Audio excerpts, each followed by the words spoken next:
overwhelmed often thinking about the amount of guns out there. It's overwhelming to think how many people have guns in this country and how they're being used. I think in Vermont that we live in this bubble and where we feel safe, and guns to us, they're hunting, they're tradition. If I can have one, I'm supposed to have one. And then you think of an inner city where they are using weapons because they feel that they have to survive. The thing that scares me about guns is being a mother and just having it around, or having them around and people taking the wrong advantage of it, or them being used for the wrong reasons. So that's what my worry is. I'm a little concerned about how readily available they are to just about everybody. I support legislation to regulate who buys guns, but I think that everyone has a right to have a gun if they so choose. I have an issue with how many are on the market that aren't registered, that people are just using for criminal activities. I think we do need to change laws in regards to that. We have to really think of who has them. When you talk about guns getting in the hands of people who are mentally ill, it's a very complex issue, and I think our country is just starting to talk about mental illness. And why are these people getting the guns? But it's, why are these people adults and just being realized to be mentally ill?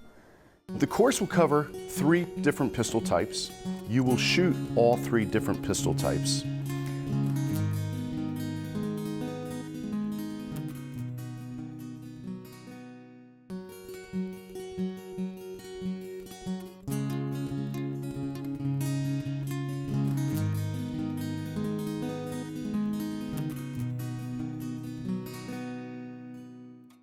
You'll learn about the parts, you'll learn about cleaning, you'll learn importantly about gun safety. Safety is key. That's the only non-negotiable today. The only non-negotiable. We're here all day. Any questions that you have as we're going, ask away. I'm certified in every single discipline that you can teach on a civilian side. I'm also certified in a number of different states for concealed carry, so I teach law for those states in use of force for concealed carry in order for people to be able to meet the minimum requirements. Oddly enough, in Vermont, I'm not certified to teach law because we do not have a formal concealed carry permit program. So the only ones that really can teach law when I do a law portion of my concealed carry courses in Vermont would be an attorney or an LEO, a post, law enforcement officer.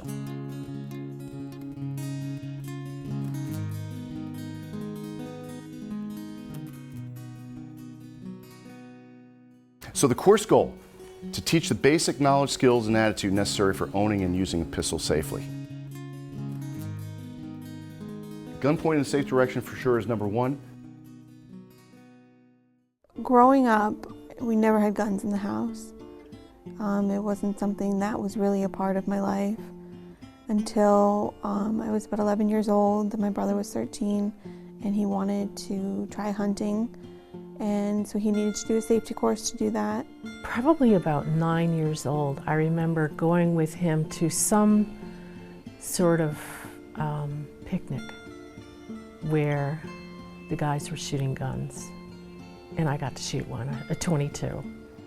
My first experience with guns was at camp at age 12, where we had riflery, and we learned to shoot targets and clean guns at that time. But I haven't done it since then. I was a little kid. I think I was a little nervous about the kickback because everyone had warned me about that, but it really wasn't that bad. That was the first time after they went through the safety course that we ended up having guns in the house, and they became something that were real. I enjoyed my time at camp with riflery. It was great. It was more of a sad experience for me to hear that my brother and my father, and it was kind of hard to understand why they needed to go out and kill something when we could go to the grocery store. And I understand the process of, if you want to eat an animal, you have to kill an animal, but I didn't understand why they had to partake in it. I was more excited, and actually I ended up going on to take a hunter safety course when I was a few years older. But for whatever reason, I never actually went out hunting. I saw 2 deer that had broken legs, and they were having trouble finding food. And my father explained to me that this is why people hunt. It's population control. This is what happens. There's not enough food and shelter to go around for the deer in the winter. And so it changed my mind a little bit, but I never really wanted to be around them. We all eat meat, whether it comes from a supermarket or you go out and you hunt for it. I think in a way it's more honest if you're actually harvesting the meat yourself, but it's not something I really have any interest at all in doing. Growing up, I also saw guns as a bonding experience. I saw our family friend, he would always bond with his sons and then his grandsons. It's time that they spent together. And also I saw my father and my brother bond that way. And, not just over guns, but hunting and the whole tradition around it. And you see that a lot in men in this country with their sons. Keep your firearms from getting in the hands of unauthorized persons. That's the worst thing that can happen, right? So whether it's a child or whether that's somebody that should not have one of our firearms, that's what our responsibility, bottom line. You always have to kind of think one step beyond, whether it's in your home, whether it's in your car, whether you are going to the gun club, whether you're going, wherever you're going, it's up to you to think about some of those steps. I know for myself that I would be taking every precaution possible. Shooting sports is a safe sport because we take so many different precautions in order to remain safe as far as per incident. It's up to us to kind of keep it that way. You're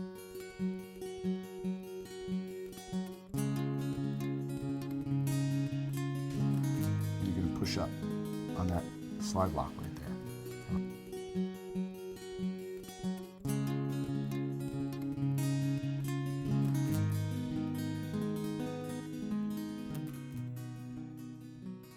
When I first heard of the course, it was really, Mariah, this is a great opportunity to push yourself, learn something new. I always love to educate myself in anything that I can. I'm looking forward to the day. I think I am assuming that there's going to be both classroom time and learning the safety aspect of it, hopefully learning how to clean it, hopefully then shooting so that there's a real comfort level by the end of the day. When I went to college in Burlington.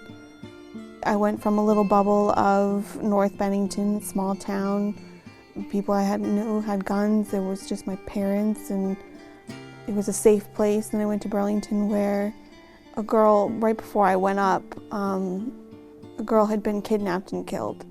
And when I was living downtown, I thought to myself, I need to have a weapon of some sort. I need a taser, I need some sort of defense mechanism. And my father said, any weapon you have on you can be used against you. And that was a big eye-opener. And I said, of course, now I don't ever want to carry a weapon. And I don't know that I ever will want to carry one. But going through this course, I think I'll learn how to react and be safe if I'm around one. I think this course is going to be to give me more confidence. Somebody gave me a .22, which I have, but I don't have the confidence to really clean it and put it together and really know how to shoot it the right way. So I'm hoping to learn the whole safety of it all.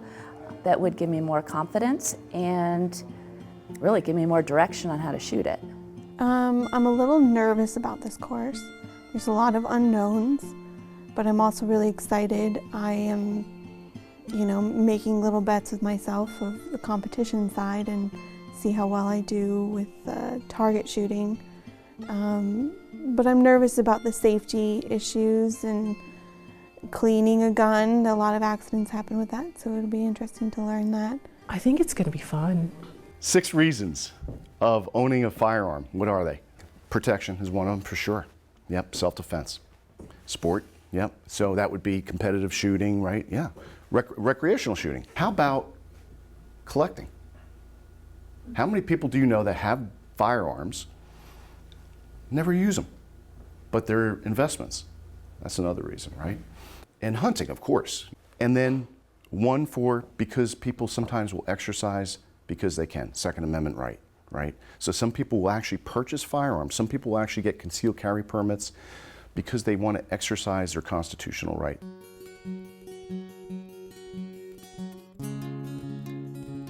Front sight is the most important thing that you can have in focus. That's it.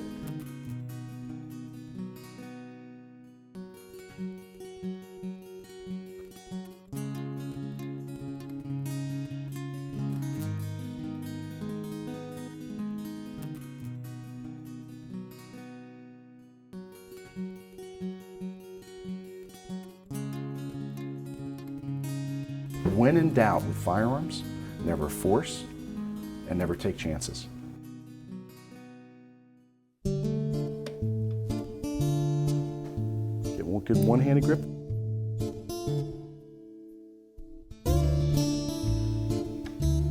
There you go. Retain your grip. There you go. You come under. Good. Okay, hold on. Cease. Okay. So what you're gonna do? This goes up here. This comes around. Yes. Good shot. That goes over. Hand a grip first. Drop out here, but you're going to get it out. Okay, so it's not going to be back here. Okay, go ahead and pull. Okay. Facing the right. Might be stuck. Just push up. Left thumb.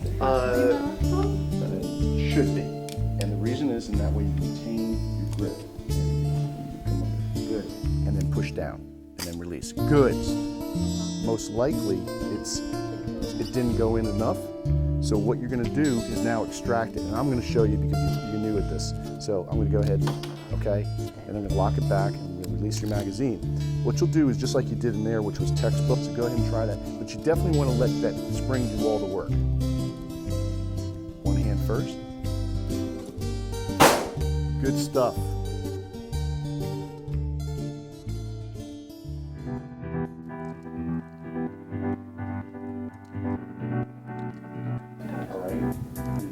Sure that that's safe. Nice. Nice, Brad. And then it's right over there, and you push back. Rotate. Or at 3 o'clock. Correct. It comes around to that next open cylinder. Correct. That's good. So it's even with that. Yep. There you go. On your sights. Green should be matching those green. And then your third shot was here, but good shooting, guys, good shooting.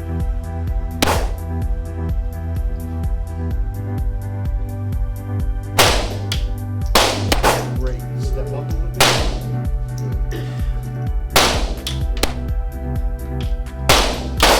Awesome. Now, magazine. Cool. So now what you're going to do, finger off the button. Good shot. Good. Everything. This. You go back to your one-handed grip first. Align your sights.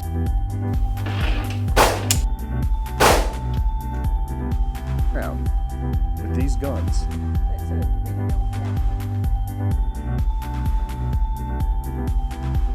Targets count up, but this was for bragging rights. It's here. And then you push out. Yes. You rotate the cylinder if you want. If not, the rest are going to be dry fire. If you want to rotate that cylinder a number of spaces, unless you already did it. No, I didn't. Okay. So that has to be open to do that? Correct. Yep. It exceeded my expectations. I feel the way it was presented was incredible. It was upbeat. It was very thorough. The opportunity we had both in the classroom and the range was great. So it was a lot more than I thought it would be. When the course first started, I honestly, when he was talking about all the basics, I was very anxious and started to get really nervous and did I get myself into. There were a lot of things that he went over and a lot of things that could happen, and I was getting more afraid of guns than I thought I would have been. It was interesting. It was an interesting experience. Walking into the range, I'm a big rule follower, and so I was very cautious when I walked in. I didn't want to break any rules. I didn't want to break any safety. I was still feeling a little uncomfortable. As the course went on, I got more confident and competent. It was interesting because even when we were initially touching the guns that he was bringing around and then putting the bullets in, initially we were so tentative at it. And the more we did it, it was just second nature after a while. There was an incredible sense of power holding this gun, and the fact that you're holding this cold, heavy metal in your hand and these tiny bullets are, it's a small hole in a piece of paper, but you really think about what the small hole would do to a person, and it was intense. And then to have other people shooting around you, it was this sense of awareness that you had to have, and you felt like you were the one in power when you were holding the gun. I felt like I was learning a new tool, but at the same time, because there is, it's an instrument that can be very dangerous, and so there is a lot of power to it and respect of it. And that, I would say, the more I learned about the safety of it, the more power it gave me. What was great was that I kept improving and figuring out what I was doing wrong. And I would say that's one of the things the class really opened my eyes to, is that sometimes I feel that we don't talk enough about the recreational part of it and the competition, and that was great to see. Going into this, I really before had focused on hunters being here in Vermont, and then hearing all about gun control in the news. And I think what was lost on me was forgetting about the whole recreational part. And that was a good eye-opener and really enjoyable, and I loved that aspect of it.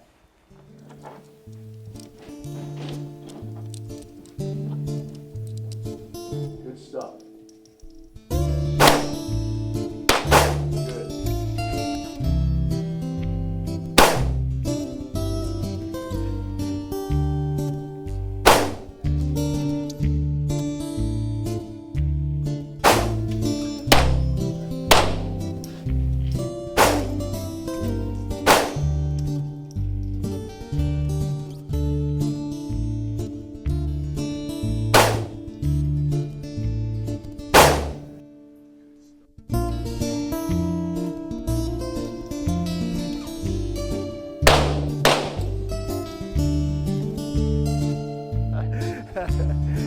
Oh, I sense a little competition here. I gotta say, after taking this course, I feel a lot more confident in using them because safety was so emphasized. So my gut feeling would be that some type of course like this should be required by people that own handguns, because I think people don't take into consideration enough or think enough about the whole safety issue.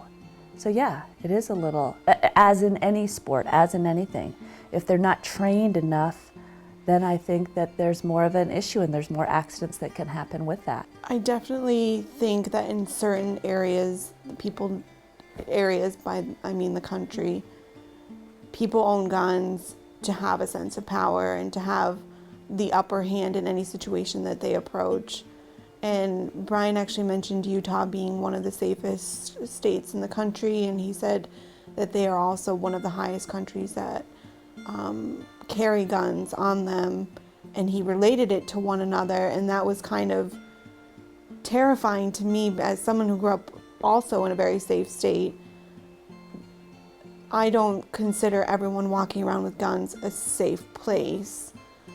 So it's interesting to think about that, where some people think people with guns all around you make you in a safe environment, where there are some people who, if there's someone with a gun on them, I'm not going to feel safe because I don't know them. Even if I do know them, just knowing that they have a weapon on them. Honestly, Haas put it perfectly yesterday. When you're standing on a cliff, you don't want anybody around you, even if it's your loved one, because you don't want them to accidentally trip and push you over, distract you, and you don't realize where you are. I mean, there are certain elements that change when somebody walks in a room with a gun. Even if you do know them, accidents happen, you're adding something to the situation that I don't feel necessarily needs to be added. You know, we're not in really the middle of nowhere where we need a gun on us to protect us from animals. We're not really in an inner city where there's violence all the time, where people feel like they have to have them on them all the time. So It's given me food for thought, because as aware as I was about the new gun legislation and you know what a hot point it is for some people. It's a very controversial topic, and so I was aware of that. But I consider myself a safe and smart person, and I'm not even confident of having one in my home. I definitely worry more about people now. I guess I can understand why now a little bit better. And I feel that I'm a little more, I can come into that with a little more information than I had before. Kind of considered that it might be a good idea for me to have a handgun as a woman who spends a lot of time alone in the woods, and it might be a very useful thing to have. Not that I would ever expect to have to use it, but you know, it would give you a measure of safety, I think, to have it. Since the course, probably every other thought I've had has been about guns. I really did enjoy the experience and the sportsmanship and the idea of competition and being able to better myself. But the thought of having a gun in my home, I would never want to do that. And, you know, then all the safety training and how I feel afterwards. And then there are some people who own guns who have never been through safety training, or there are some people who can just walk in the store and get a gun and literally know nothing about them. It's a very complicated issue, and I think Brian just kind of shed some light on a different way of looking at it that I hadn't considered. And one thing that really resonated with me was when he was talking about how his father taught him that a gun is only a weapon if it's used as a weapon. I really did enjoy the competition and the sport of it. But if that requires me to have a gun in my home, then I probably wouldn't explore it.